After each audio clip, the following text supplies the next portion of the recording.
A bill to make it easier to become a barber is advancing through the Iowa State House. Supporters say it would help solve staffing shortages in Iowa barbershops. Opponents argue it could compromise service, quality, and client safety. Chief political reporter Amanda Rooker is live at the State House to tell us about the changes that this bill would make to training and regulation. Amanda.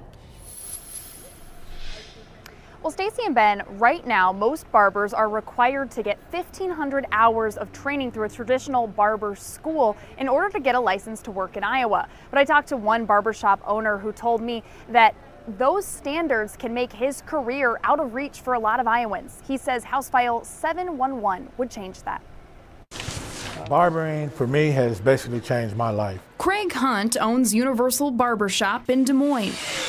He says barbering gives people a path to earn a livelihood, to provide for their kids, to become homeowners, to become business owners. And Hunt says Iowa needs more barbers. We only have 1,000 licensed barbers in the whole state of Iowa versus 10,000 cosmetologists, right?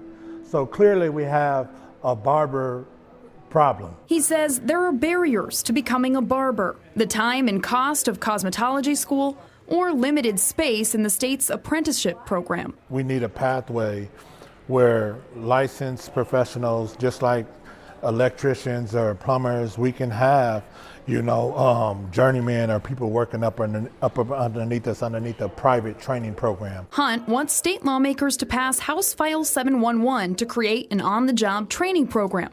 Participating barbershops and salons could hire someone without a license to work under their supervision while they learn the trade. We want to say no to a policy that can harm our industries and our clients in the long term. Hairstylist Amanda Marie Corey is asking Iowans to sign this online petition to stop the legislation. She worries workers could get taken advantage of. Oh, I've got this apprentice. I'm busy. I'm going to use them to shampoo and do this and do that. And then their education never really gets, never get the education that they should and never get through the program like they should. Corey also has concerns about health and sanitation. I've had people come in with like poison ivy and ringworm, things like that. You have to be able to recognize that.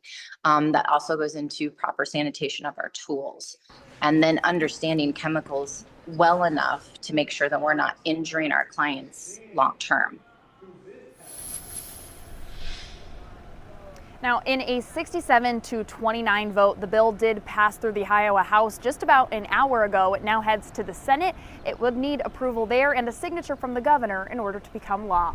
Live from outside the State House, Amanda Rooker, KCCI 8 News, Iowa's news leader.